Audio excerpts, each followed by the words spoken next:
So I'm a big Fallout fan, and I played Fallout 4. That was actually my first foray into Fallout, minus my brother showing me some stuff from Fallout Vegas, I think. And I was intrigued, but when my wife got me Fallout 4, I was hooked. And it just became such an addictive, immersive game. So I've heard about Fallout 76, this game here, and I saw these figures for 76.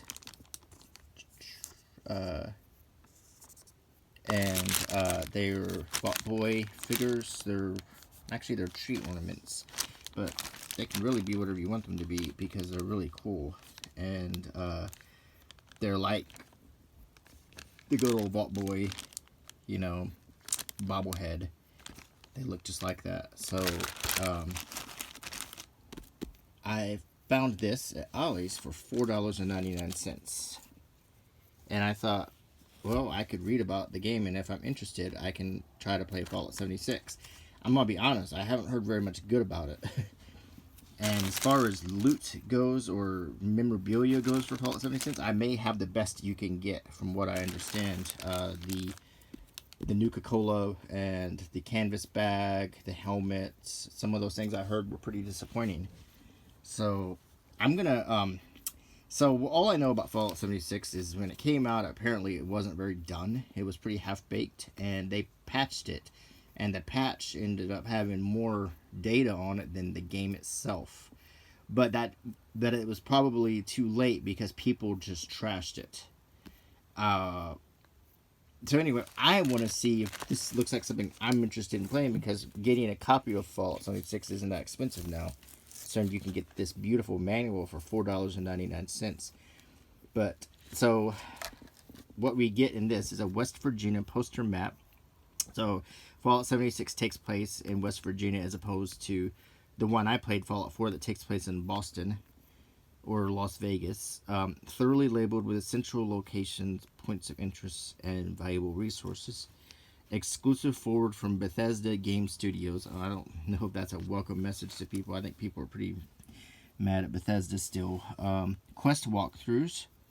I hope this is going to be relevant. I hope they made this after the patches. Surviving above ground, building and crafting, multiplayer, post-apocalyptic atlas, free digital guide access included. So there's probably going to be a code in here. I hope it still works. The book itself is wrapped in plastic, as you can see, and it's quite heavy. It has this nice little Vault Boy sticker on it that I might even keep, because I'm just sort of obsessed with Vault Boy. I have my handy penknife here. I'm going to carefully cut the plastic off without leaving a mark on the book. That's the plan, because I want to keep this as pristine as possible. And the plastic just comes right off.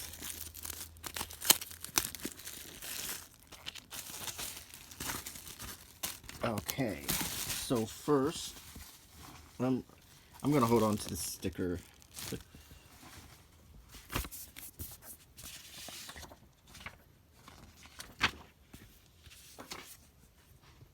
So, you have this, and this that was bundled with the book.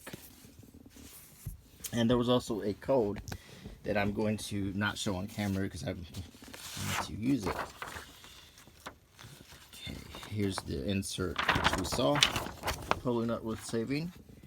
Here is the map, and most of your collector's edition guidebooks come with something like this. Some kind of map that you can hang on your wall if you're a big fan of the game, or you can spread it out on your table while you're playing. So you've got West Virginia, the Tricentennial, with all kinds of locations, and on the other side, another map of West Virginia. So there's two really pretty maps that will look nice on your wall or on your coffee table while you play the game. And I'm going to hold this carefully and set it aside so as not to damage it or dog ear it or whatever. Okay. Now, here's the book itself. It is heavy. It has a very nicely done faux leather cover. You can see like the grain in it, but I mean, it's obviously paper. It feels like a textbook, like a school textbook. Do they still make those?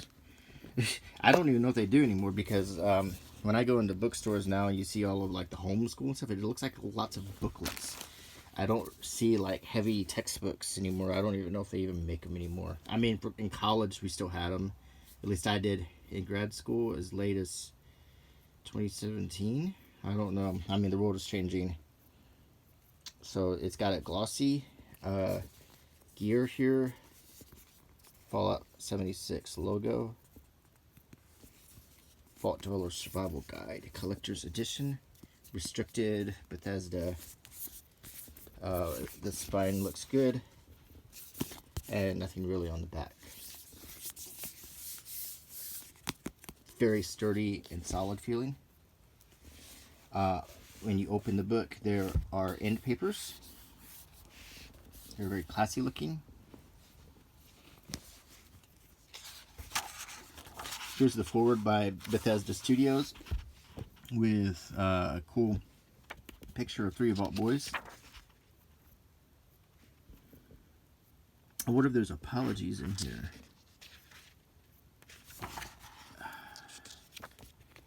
So this is the Old South version of Fallout, or Appalachia. Reclamation begins. Welcome to West Virginia. I mean, I'm intrigued already because I'm always looking for an immersive game. And then, of course, the factions you might recognize: Brotherhood of Steel, the Free States, the Raiders, the Responders, and the White Spring Resort. I don't recognize some of these. I recognize the Brotherhood of Steel and the Free States.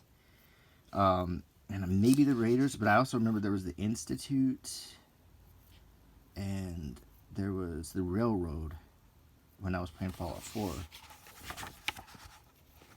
Character creation.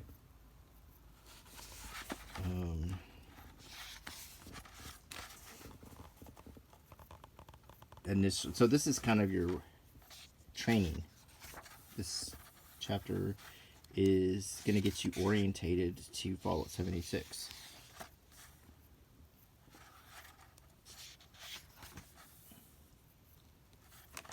And we're still in training.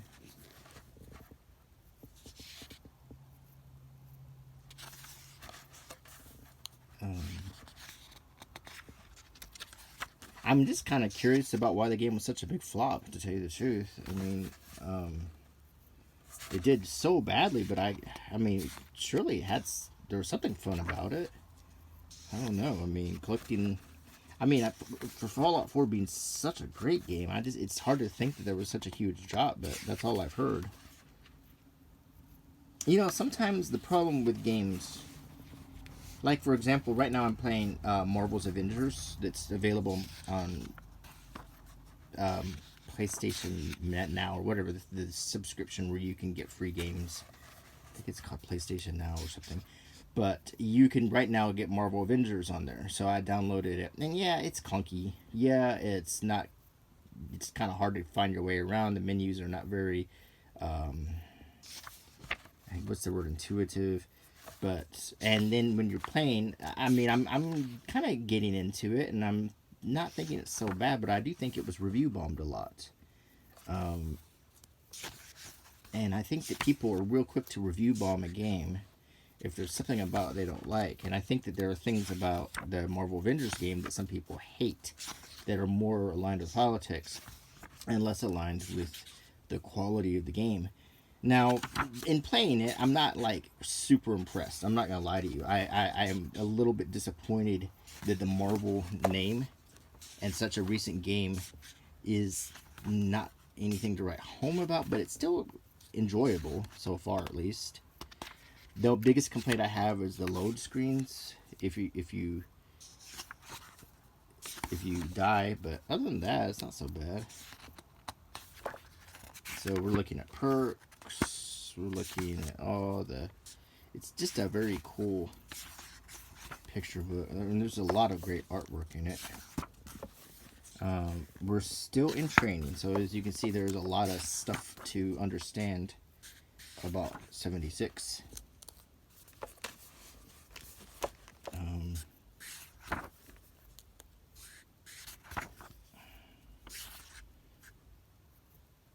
The mysterious savior.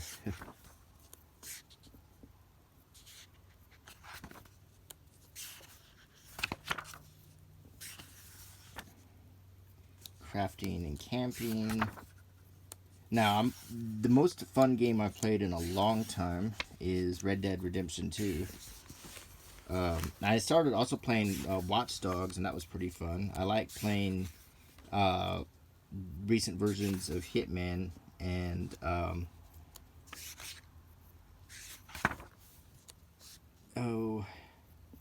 course, Assassin's Creed. Possibly my all-time favorite game. So now we're in crafting and camping. And it seems like there's quite a lot of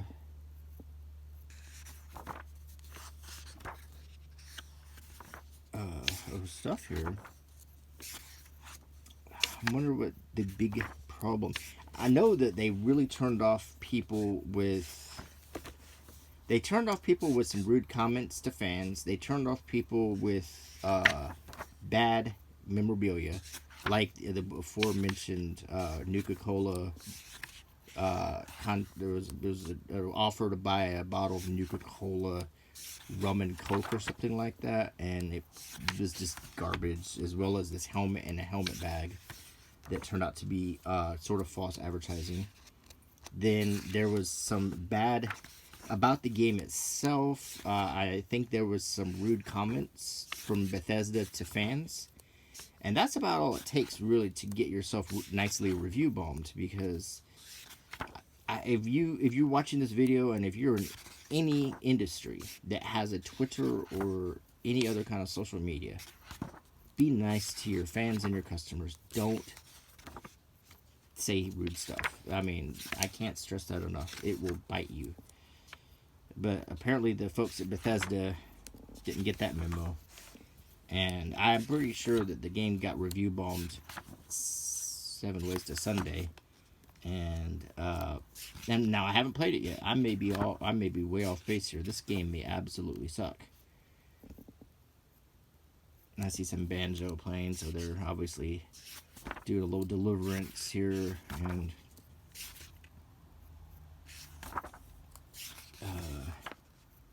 but so far from what I'm seeing, I sense that this could be an immersive game.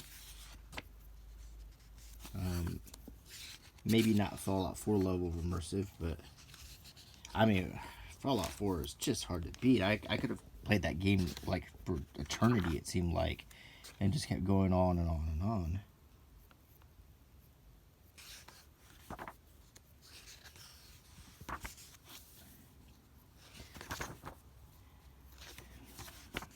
I mean, but I may be way off. This game may be terrible. I mean, I may download this game and just want my money back. Another game I really always recommend to people a game that many people haven't heard of is the Metro series. Russian game.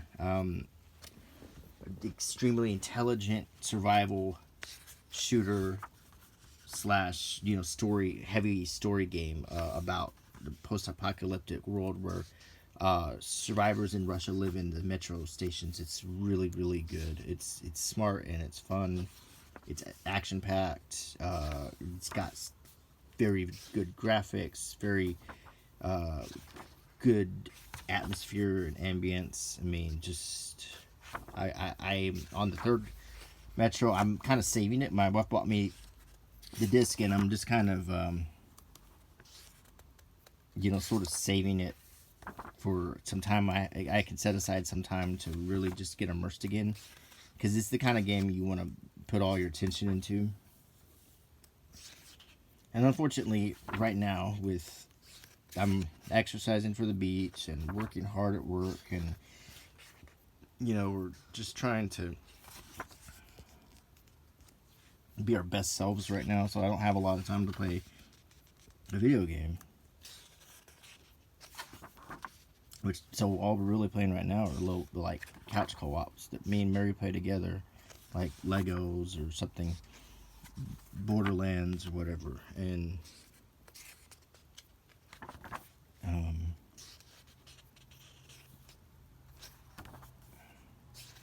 a lot of miscellaneous quests.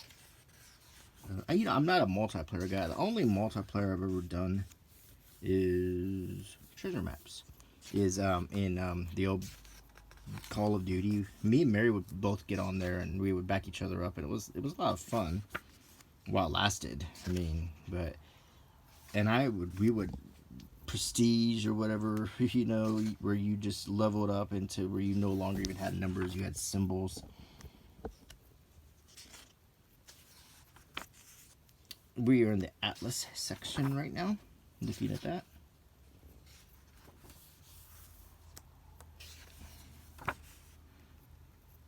I see a lot of potential fun in this. Settlements and nature and missions. I mean, I'm getting kind of excited because I know that you can probably nab this game pretty cheap. One game I've heard about that was a real disappointment is Cyberpunk. Yeah, that one.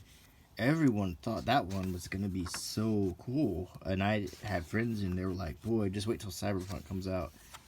And, this is going to be the game. This is going to be it. But from what I understand, it's a real half-baked mess.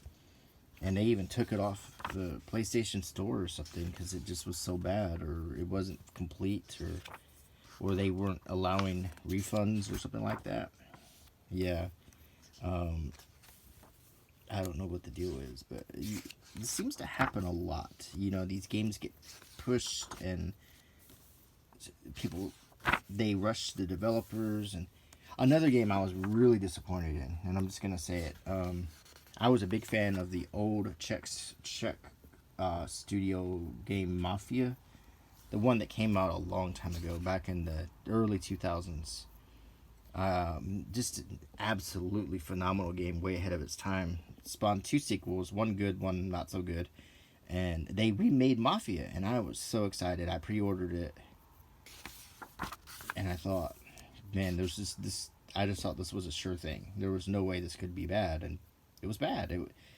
They remade it, and they made it less good. They took out a lot of the great music and replaced it with this generic music that was recorded post 1930s.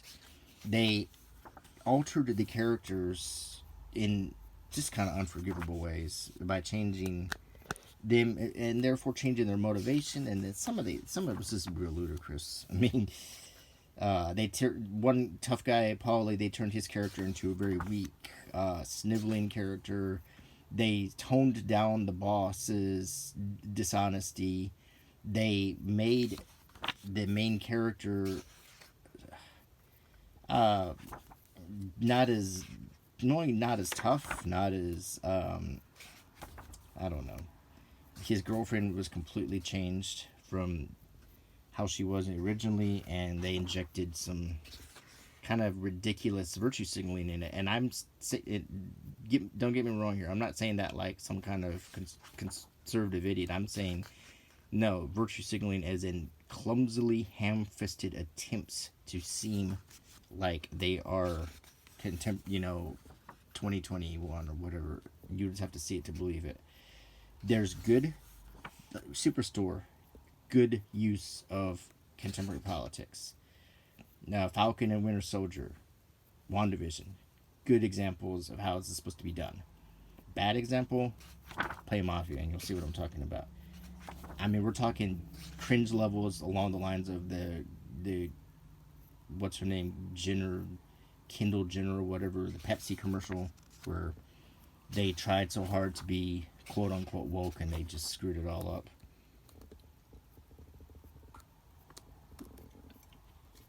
I got no problem with being a nice person, but don't try to sell your product and try to flank people by clumsy ham-fisted injections of politics that are so obvious and so fake. I mean, just stay away from that.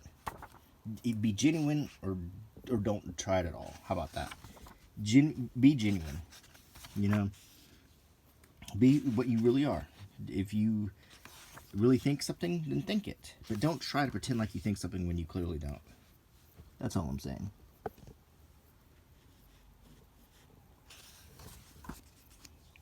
So video games are in a weird state right now anyway.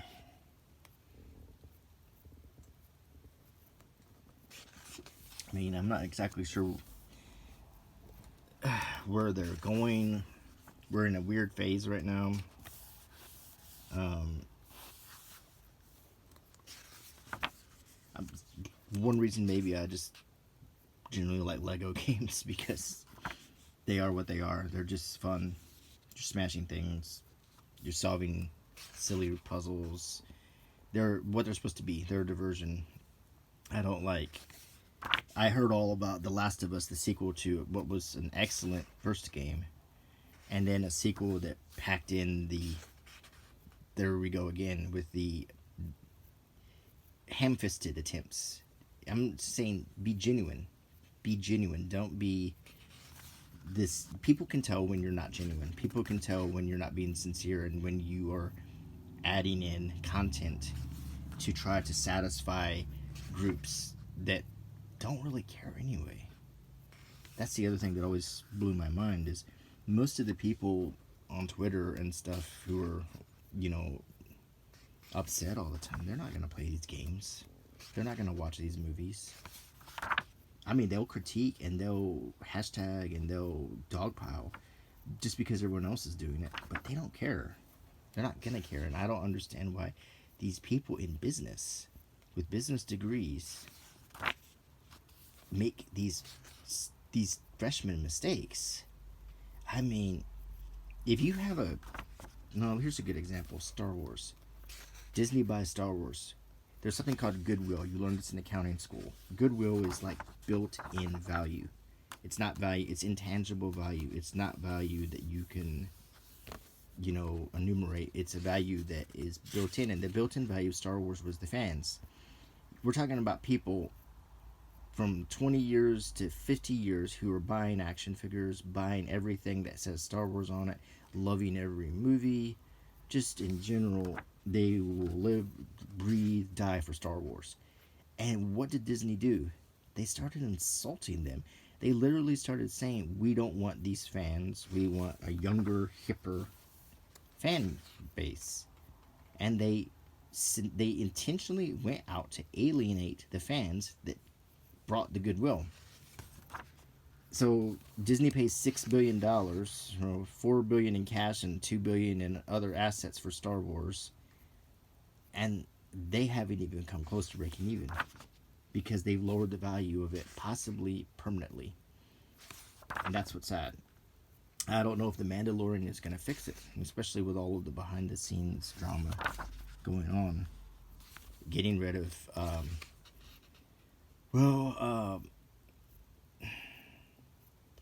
Cara Dune, that character has, in firing her, they basically created a martyr. And now they look like hypocrites because all they ended up doing was firing a strong female who speaks her mind, which is the antithesis of everything they say they're about. And probably because they didn't agree with the mind as she was speaking. So I don't know if they're going to recover from that, to tell you the truth. They keep making bad decisions. In the spirit of political nonsense. I'll just say that the hammer is swinging the other way. I'm glad that things are calming down. And I'm looking forward to movies and shows and games again. They're smart, they're story driven, that are, great ideas that aren't forced but are nurtured from diverse people, but naturally and with sincerity. That's how it should be. Ideas should be natural, sincere, and genuine. You have great things when you allow that process to happen, not when you check box that process. And for goodness sakes, stop with the ham-fisted virtue signaling. That's what's really killing everything in entertainment now. And that was one heck of a rant. And my position is I'm a fairly liberal guy. I just hate to see how this cause has been completely bastardized by corporations who are trying to make money off of issues that are important. And they're not solving them, they're just creating more division. There is a way for this to be done correctly. Watch Falcon and Winter Soldier. Watch This Is Us. Watch Superstore. There's good examples of positive, progressive programming that's done right.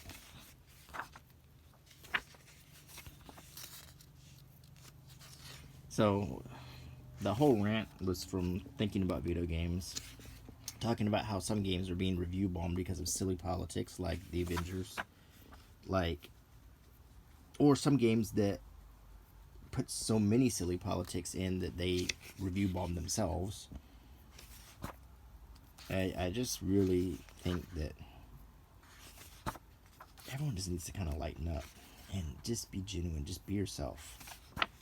Stop trying to check boxes off. Just be yourself. And I think we might find a better place that is happier, that has more cooperation, where people truly get along with each other and value each other's differences rather than pulling apart or dividing people based on their differences.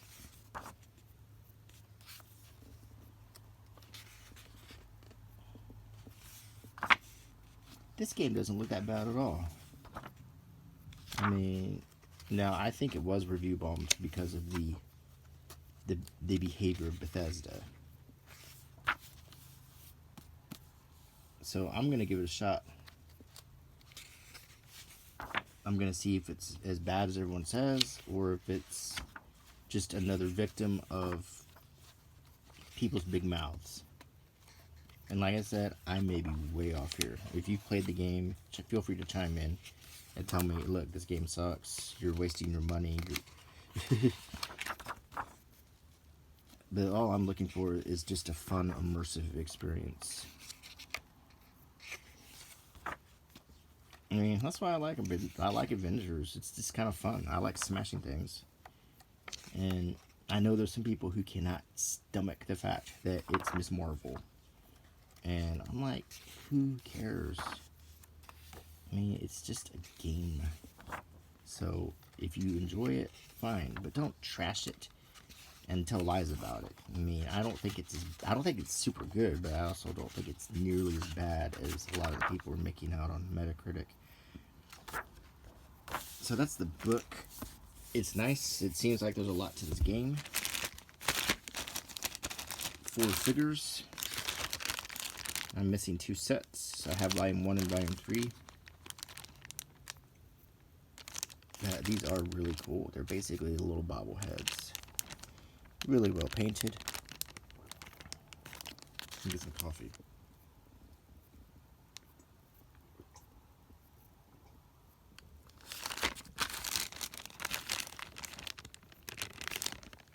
And I think they'll look great on a Christmas tree. I particularly love the nerd one.